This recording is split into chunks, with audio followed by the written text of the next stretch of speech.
ఏ Bible అయితే నేను చింపి వేసినానో ఈ దేవుడే కాదు వేస్ట్ కాదని చెప్పేసి ఏదైతే పుస్తకాలను చింపినామో బైబుల్ని కాళ్ళ కింద తొక్కిన మా అమ్మ బైబుల్ చదువుతుంటే మా భార్య బైబుల్ చదువుతుంటే వచ్చే బైబుల్ ఏమైనా దేవుడు అట్లా చేయకరా అనేది మా తల్లి.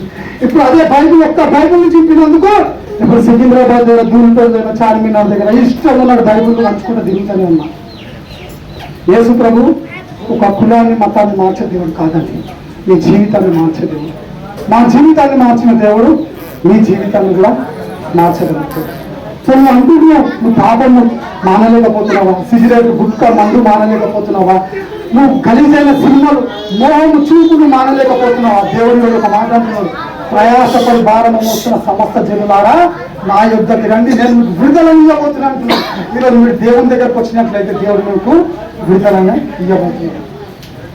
దేవుడు అంటున్నాడు దేవుని కన్నులు ప్రతి స్థలంలో మీరు ఉన్నాయని కాదు, దేవుడు మిమ్మల్ని చూస్తున్నాడు. ఈరోజు మీరు అసలు పాపాలు చేస్తుంటే ఒక చిన్న ప్రార్థన చేసుకున్నట్లయితే దేవుడు మిమ్మల్ని స్వస్థపరుస్తాడు, దేవుడు మీ కుటుంబాలను బాగు చేస్తాడు. మీరు విశ్వాసంతో దేవుని దగ్గరికి రావాలి. మనకు సమయం లేదు కాబట్టి ముగించేస్తున్నాం. ఇంకా చాలా సాక్ష్యం ఉందండి.